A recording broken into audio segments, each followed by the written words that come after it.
Stop and look at the ingredients in your next candy bar. Do you see vegetable fat or palm oil? That's not chocolate, it's fake. In 2024, cocoa hit $12,000 a ton. The industry panicked. They didn't just raise prices, they broke the product. You're watching real chocolate die, and nobody's talking about it. Let me ask you something. What can you always afford, no matter how bad things get? For most of us, it's coffee in the morning, chocolate when the day gets rough. These aren't luxuries. They're what keep life bearable. But here's the thing.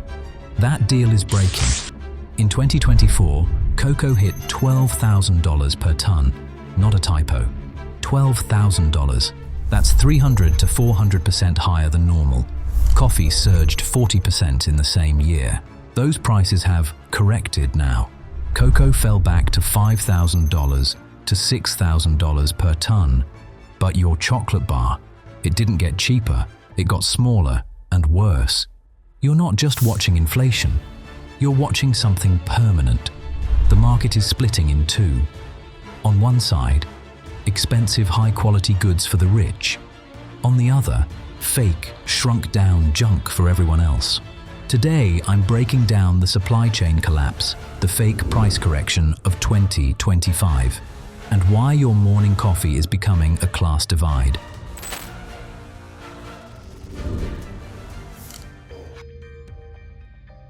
So what actually happened in 2024 and 2025? Because if you only read headlines, you'd think the crisis is over. Cocoa hit $12,000 per ton in late 2024. Then it crashed. By mid-2025, prices fell 40 to 50%, down to $5,000 to $6,000 per ton. Bloomberg called it the cocoa crash. Analysts talked about stabilization. You probably thought, great, chocolate will get cheap again. But here's the twist. It didn't. That crash everyone celebrated. It wasn't from more supply, it was from demand destruction. Chocolate makers looked at $12,000 per ton prices and said, we can't afford this. So they stopped buying. They changed their recipes. They cut cocoa content. They replaced expensive cocoa butter with palm oil and shea. Then, when prices fell, they didn't reverse those changes. Why would they? You already proved you'd pay the higher prices. They already locked in savings from using less cocoa. The price correction didn't help you, it just boosted corporate profits.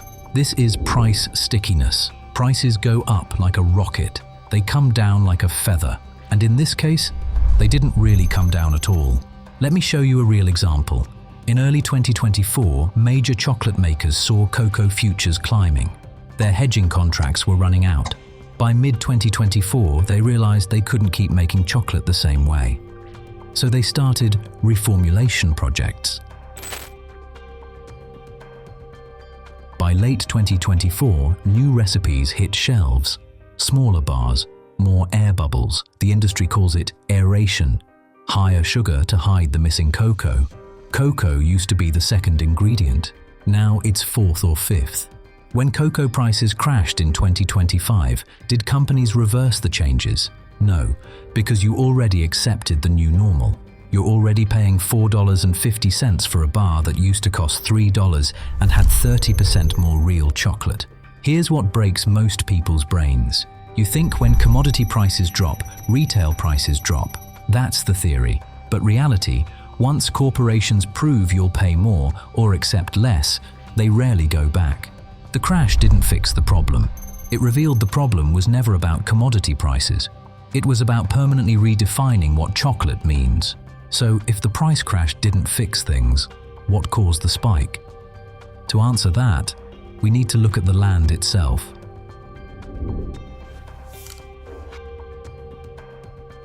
Picture a belt around Earth, 20 degrees north and south of the equator.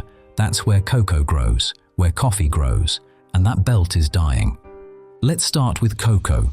About 70% comes from West Africa, Ivory Coast and Ghana. Right now, farms are being destroyed by swollen shoot virus. It's spread by bugs, and it's devastating. Over 500,000 hectares of cocoa trees. Gone, not damaged, wiped out. Here's the thing about cocoa trees, They take 5 to 7 years to mature. You can't just replant and recover next season. This is a generational loss. But it's not just disease, it's climate. Cocoa needs consistent rain, but not too much. Heat, but not extreme heat. The 2024 season brought both extremes. Droughts in some regions, flooding in others. The trees couldn't handle it. The 2023/24 cocoa season ended with a deficit of 489,000 tons. The stock-to-grind ratio hit a multi-decade low of 27%. That's razor thin. Brazil is the world's largest coffee producer. In 2024, it got hammered.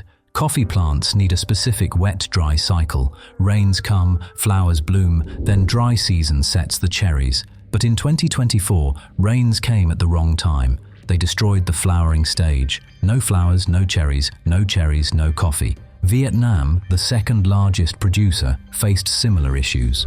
Together, Brazil and Vietnam produce 60% of the world's coffee. When they stumble, the whole market shakes. But here's where it gets worse. Farmers are trying to adapt. In Colombia and Ethiopia, they're moving coffee farms higher up mountains, chasing cooler temperatures. It's called upslope migration. Sounds smart, right? Except it's not sustainable. Moving upslope means cutting down forests, building new infrastructure on steep, unstable land. Higher costs, trucks can't easily reach mountaintop farms. Even if the coffee survives, the price floor is permanently higher. This isn't a cycle. This is linear land degradation. You can't fix a 20-year-old tree dying of heat stress with an interest rate cut. You can't reverse soil loss with one good harvest. Here's what breaks the pattern. Most people assume commodity markets are cyclical. Boom, bust, bad harvest, good harvest. But what you're seeing with coffee and cocoa isn't a cycle. It's structural collapse. The land that used to reliably produce these crops is becoming unreliable. In some cases, unusable. So the belts are collapsing, trees are dying, climate is failing the crops. But surely farmers are charging more to compensate, right? Surely they're benefiting from high prices. Actually, no. The money disappears before it reaches the farm.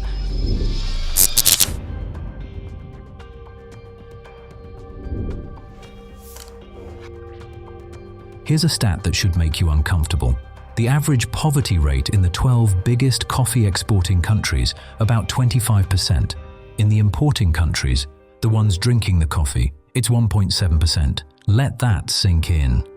The people growing your coffee are 15 times more likely to live in poverty than you. And it's not because coffee is cheap. Coffee prices surged 40% in 2024. Cocoa hit records.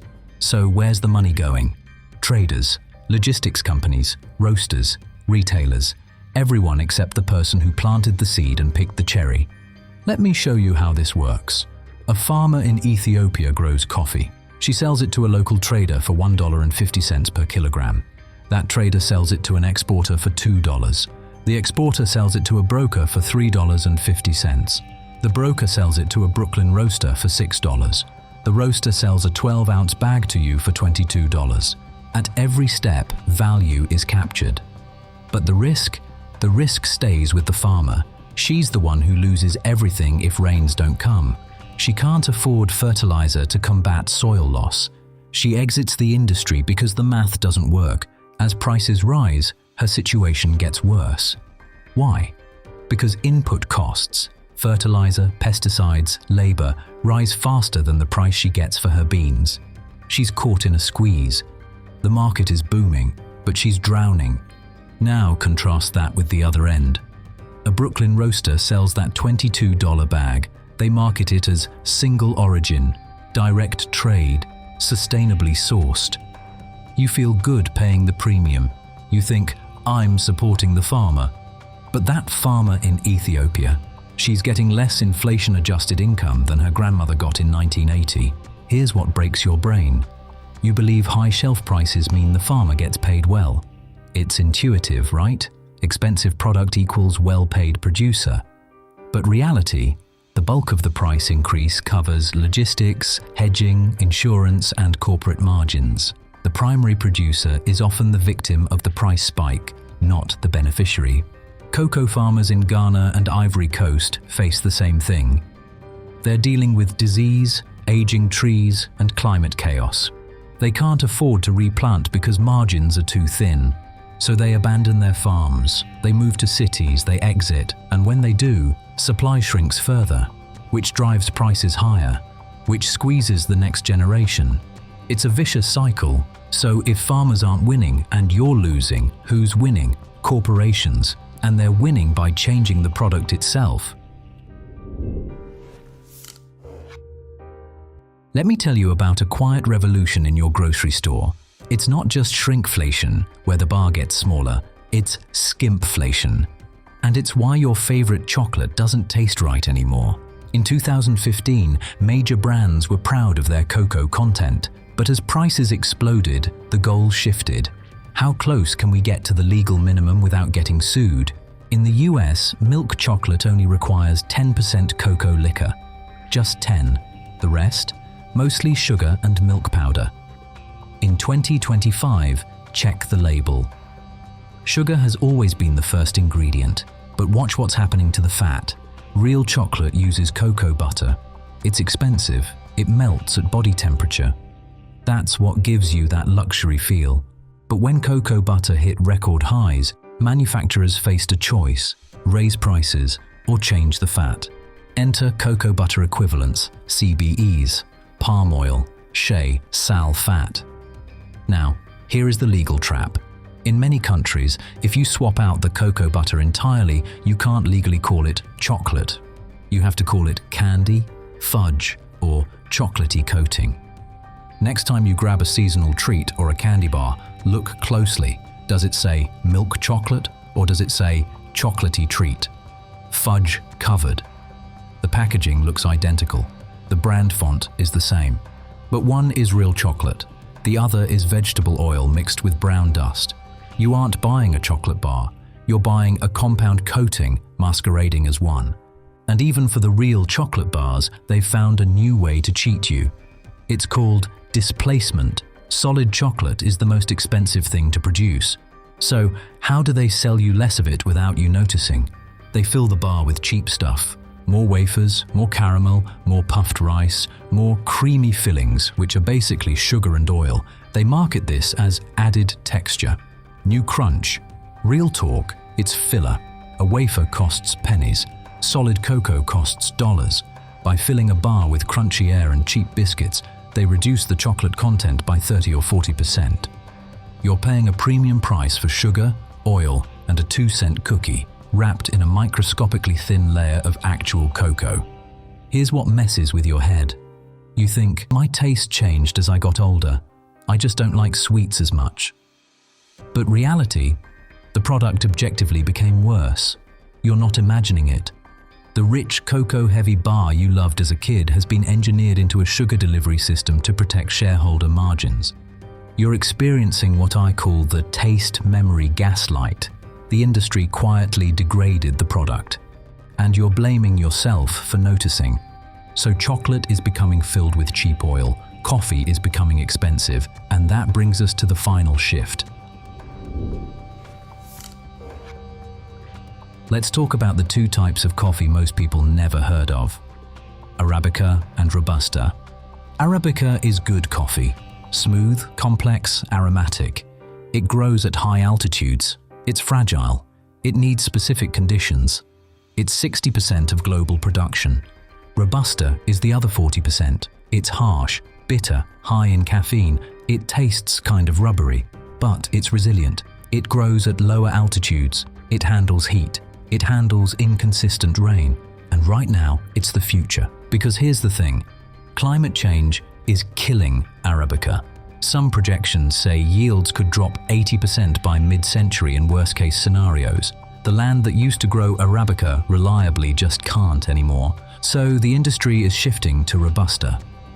Field trials in Brazil show some Robusta types can maintain high yields, around 75 bags per hectare, even in altered climates.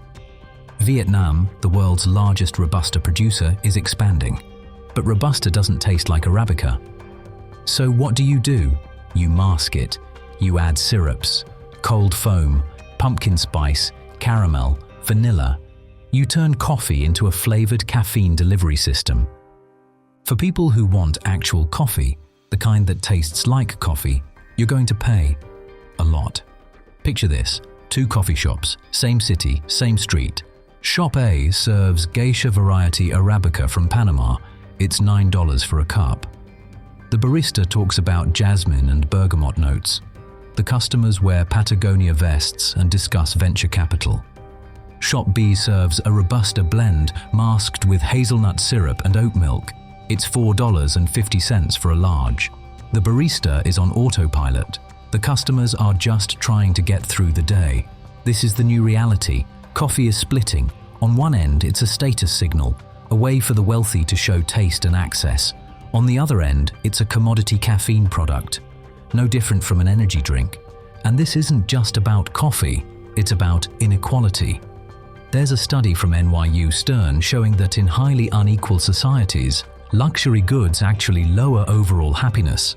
Why? Because luxury goods amplify the feeling of falling behind. They turn everyday experiences into status competitions. For 30 years, coffee culture was about access for everyone. Starbucks was for everyone. A latte was an affordable luxury. But we're reversing that. We're re-feudalizing consumption. High-quality coffee is returning to aristocratic privilege. The masses get flavored caffeine. The same thing is happening with chocolate. Bean-to-bar shops pop up in wealthy neighborhoods, selling $15 bars made from single-origin Ecuadorian cacao. Meanwhile, the grocery store aisle is full of vegetable fat confections that barely qualify as chocolate. Here's what breaks the pattern. For decades, we believed globalization and capitalism made luxury goods more accessible. The democratization of luxury. But what you're seeing now is the opposite. As inequality rises, as climate pressures mount, as supply chains fracture, luxury is reconcentrating. The things that used to be for everyone are becoming for the few. Your morning coffee and evening chocolate, the little joys that made life bearable, are quietly becoming class markers. We're watching the death of cheap luxuries, but we can still save the real ones. Innovation and fair pay can save the coffee belt, but only if we stop rewarding companies that cut corners. We don't have to lose our favorite rituals, we just have to value them properly. If you learned something new today, like this video so we can spread the word. Enjoy your next cup of coffee and make it count.